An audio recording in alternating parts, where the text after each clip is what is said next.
Alright, so we have now arrived at game number 2. It is time for the bans phase of the game. Let's see what they ban as a team. Well, I'm not sure who's banning first. I believe it is Septile SMG, and they are going to start by banning Hoopa. That is fair.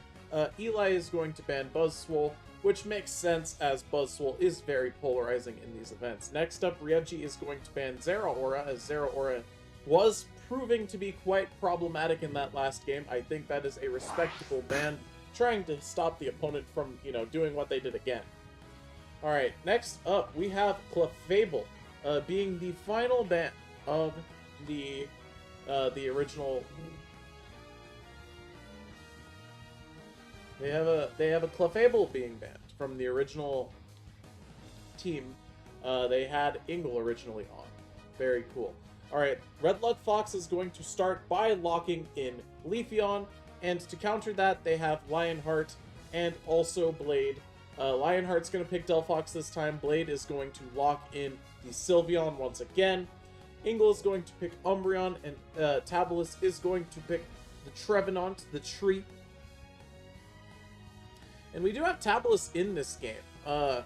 Very important to note, Waffles has been subbed out this game.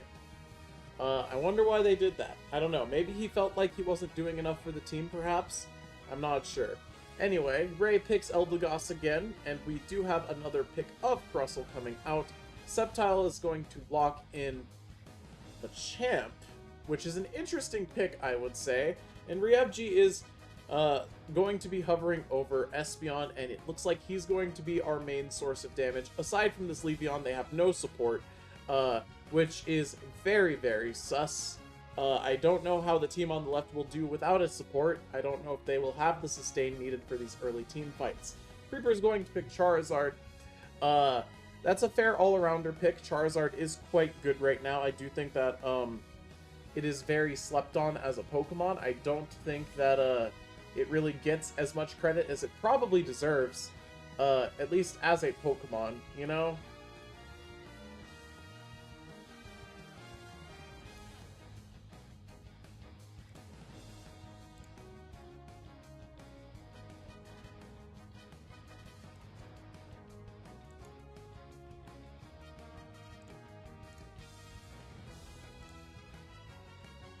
Alright, so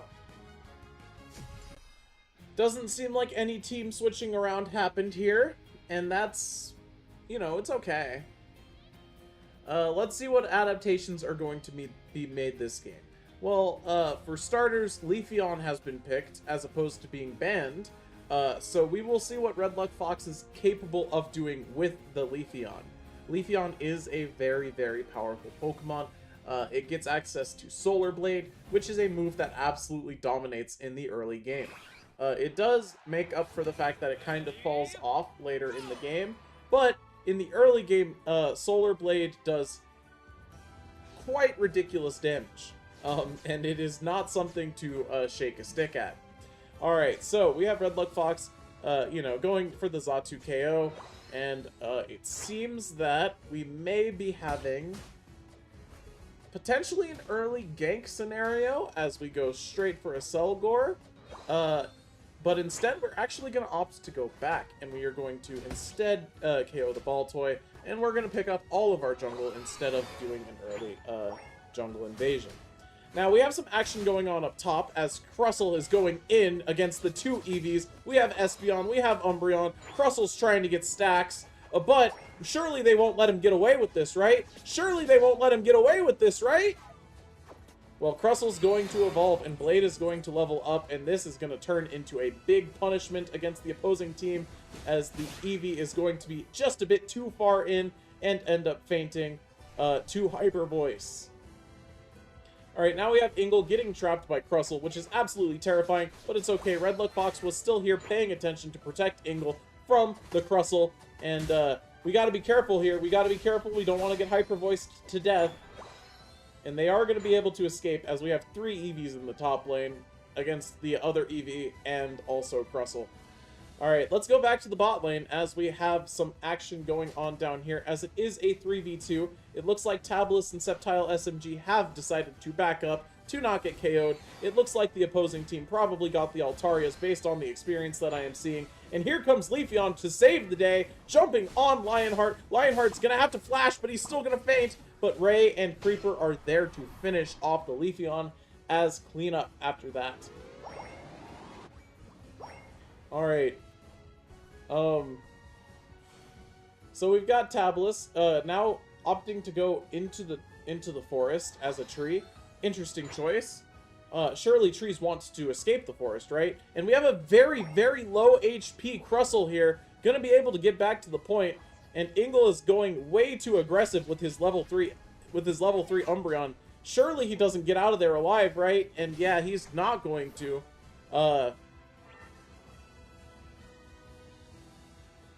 And now we just have to defend. But Ryevji is not moving enough. He needs to realize that he's got to move. You gotta move against Hyper Voice Sylveon. You gotta shmove on him. Alright, hold up. We have a chance to pick up a KO on Blade here. And with that last auto, Ryevji does get it. And Charizard picked up a 4 KO streak in the bot lane.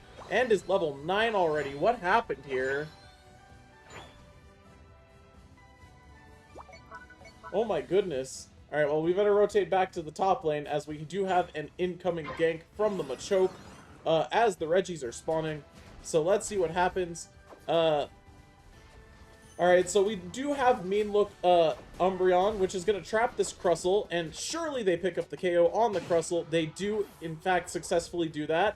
And now we are going to try and opt to get some extra experience going. Lionheart has rotated up from the bottom, which is pretty good.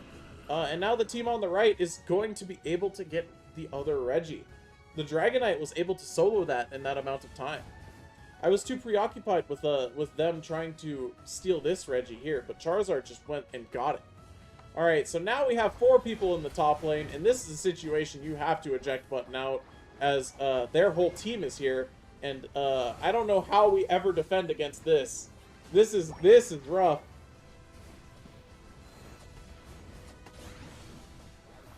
Alright, Tabulus is going to try and go in there with the Woodhammer, but it's just not going to be enough there.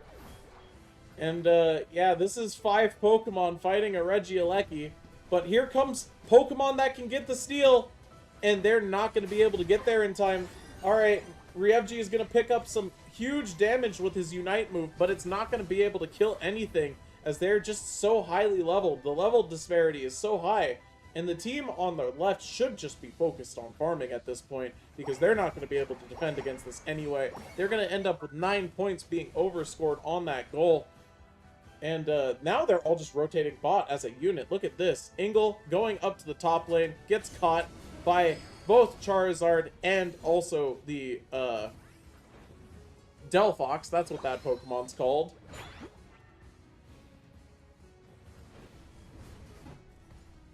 And we have many people trying to contest this Crustle, but it's just not quite working.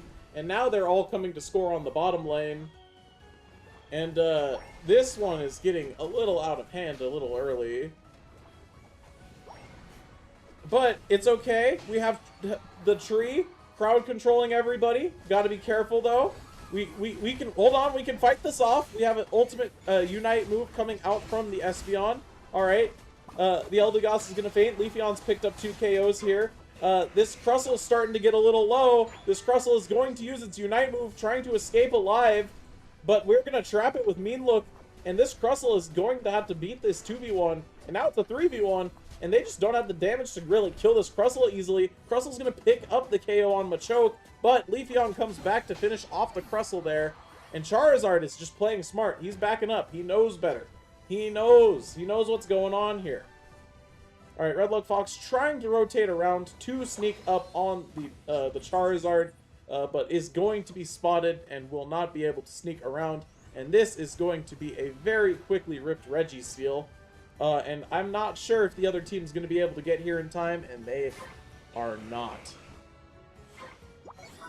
Alright, now we have a rotation top, probably. Looks like they are, in fact, going to do that. As it looks like there's not much fighting going on over this Reggie, but everyone is coming, and Lionheart is on his way. He is fighting the Aleki. And Machamp is going to try and go in. He's going to get trapped by the Crustle and pushed into the wall multiple times by the Crustle. And, the Wood Hammer is so very slightly inopportunely timed, and that is not going to steal the Regieleki. And this team on the left just cannot catch a break. But, oddly enough, they're not that far behind. Like, score-wise, yes, they are being, you know, they're kind of getting the work score-wise, right? But level-wise, this is a fairly close game. And honestly, if they could just capitalize on 1 or 2 mistakes, they can honestly even this game up. Like, a good team kill here would be great if they could manage to pull it off, but they're just not cohesing well enough, it looks like. We have yet another Unite move coming out from the Crustle, as Ingle is going to try and prevent some scores, but this is going to just be too much. And they're going to get all of those points off. And something else that is important to note is the team on the right has just farmed so well this entire time. How have they managed to already score this many points? This is like a post-Rayquaza score.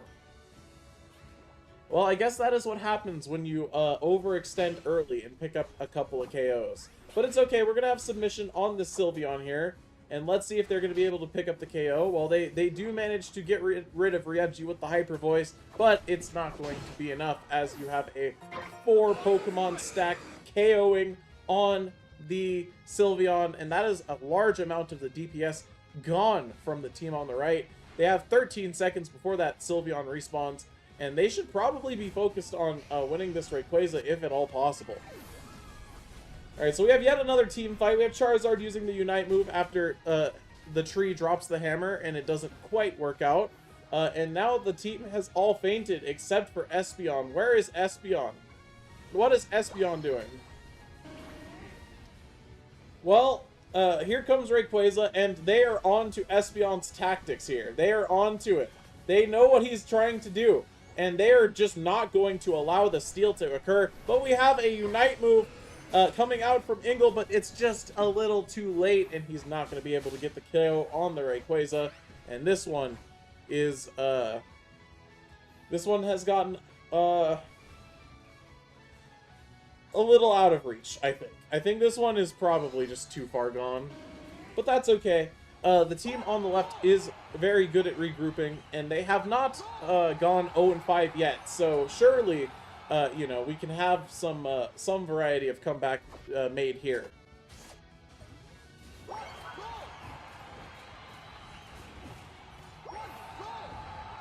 Maybe not in this game necessarily, but hey, you know what? The next game is a new game. Everyone has to realize that the next game is not this game. Sometimes we have a rough matchup. Sometimes things don't go well. The next game is always a new game. And that is going to be something that, you know, really needs to be considered by the team on the left. It does seem that the lack of support, you know, the lack of a support did come through in a very relevant way, as they did not have the sustainability to survive all of those crucial team fights. And as a result, it just got a little bit too out of hand in favor of the team on the right.